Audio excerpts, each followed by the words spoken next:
सबसे पहले हम देखेंगे इक्वेशन क्या होता है, ठीक है। देखो हम देखेंगे इक्वेशन क्या होता है। इक्वेशन ऐसी चीज़ है जिसमें क्या हो, इक्वलिटी साइन।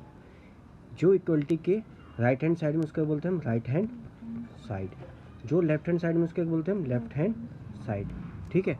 अब इक्वेशन में क्या होता है, एक वेरिएबल होता है, एक कॉन्सोनेंट होता है। जैसे 3x + 5 = 4x + 2।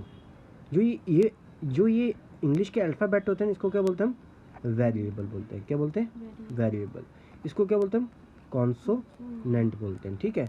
अब जो वेरिएबल है ना, ये वेरिएबल, इसका मतलब क्या है, इसका मतलब है एक्स कोई भी वैल्यू ले सकता है। Take any value that satisfy this equation. क्या मतलब कि x कोई भी वैल्यू ले सकता है जो इस इक्वेशन को सेटिस्फाई करती है। सेटिस्फाई का मतलब क्या, सेटिस्फाई का मतलब क्या, जो लेफ्ट हैंड साइड को राइट हैंड साइड के बराबर कर दे, उसको हम बोलते हैं सोल्यूशन।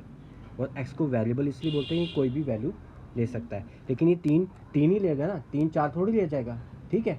3 ही लेगा, 5 ही लेगा। लेकिन x 1 भी हो सकता है, 2 भी हो सकता है, 3 भी हो सकता है, जो इस राइट हैंड साइड को लेफ्ट हैंड साइड के बराबर कर दे।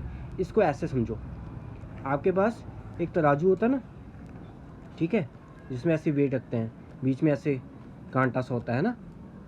अब कांटा क्या है, इक्वल टू है। कांटा तब तक इक्वल टू होगा जब क्या होगा, राइट हैंड साइड, जो हमने राइट हैंड साइड में जितना किलो रखा है उतना ही लेफ्ट हैंड साइड में किलो रखेंगे, तब जाके कांटा बराबर होगा ना।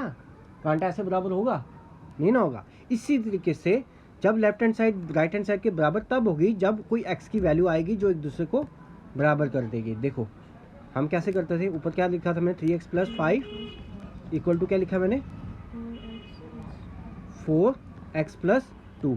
ये x को यहाँ ले आओ, हम यही करते ना, x वाली टर्म यहाँ ले आते थे, कॉन्सोनेंट वाली टर्म यहाँ ले आते हैं। x वाली टर्म ले यहाँ तो क्या आ जाएगा, 3x - 4x, ये क्या हो जाएगा, 5 का हो जाएगा माइनस का +2, यानी 4x कौन बड़ा है, 4 बड़ा है, तो -x आ जाएगा। यहाँ पे 5 बड़ा है तो माइनस आ जाएगा। 5 में से 2 गए, कितने आ गए, 3। ये माइनस माइनस कट गया, यानी x की क्या वैल्यू हो जाएगी, 3। अब x की वैल्यू यहाँ पे 3 डाल के देख, यहाँ पे 3 डाल के देख, जो राइट हैंड साइड होगा ना वही लेफ्ट हैंड साइड होगा। डालो x को 3 डालो, 3 डाल दिया, +5। 4 को 3 डालो, 3 डाला, +2। देखो अब करो, ये ब्रैकेट का मतलब क्या होता है, मल्टीप्लाई। 3 3 = 9 +5, 4 3 = 12 +2, 9 5 कितने हो गए, 14। ये कितना हो जाएगा, 14। यानी लेफ्ट हैंड साइड किसके बराबर होगी, राइट हैंड साइड के, यानी आपकी left hand side right hand side के बराबर होगी। इसी को हम इक्वेशन कहते हैं। ये क्या होता है, इक्वल का मतलब क्या होता है, जो इस साइड है वो इसके यहाँ पे बराबर होगा, ठीक है। समझ गए, वेरिएबल समझ आया, एक्स समझ आया, एक्स क्या होता है, ये कॉन्सोनेंट समझ आया, जो वैल्यूज़ होते हैं जो चेंज नहीं होती हैं, जो चेंज होती है उसको क्या बोलते हैं हम, वेरिएबल। ये समझ आ गया सब, ठीक है। अब चलते हैं हम एक्सरसाइज पे। देखो ये है, अब हमें बताना कि क्या इक्वेशन सेटिस्फाइड है या नहीं। सेटिस्फाइड का क्या मतलब, राइट साइड और राइट हैंड साइड बराबर होनी चाहिए। एक्स की वैल्यू यहाँ पे 3 डाल के देख, एक्स की वैल्यू 3 डाल, देख 3 डालने से क्या ये 0 आएगा, 3 डाल, 3 + 3 कितने हो गए, 3 + 3 6 होते हैं। 6 क्या 0 के बराबर है, नहीं, तो यानी नॉट सेटिस्फाइड, ठीक है। एक्स की वैल्यू 0 डाल, 0 + 3 कितने होंगे, 3 होगा, तो ये 3 = 0 हुआ, यानी नॉट सेटिस्फाइड, ठीक है। एक्स की वैल्यू -3 डाल यहाँ पे, -3 + 3 कितने हो गए, 0 हुए, यानी कि सेटिस्फाइड।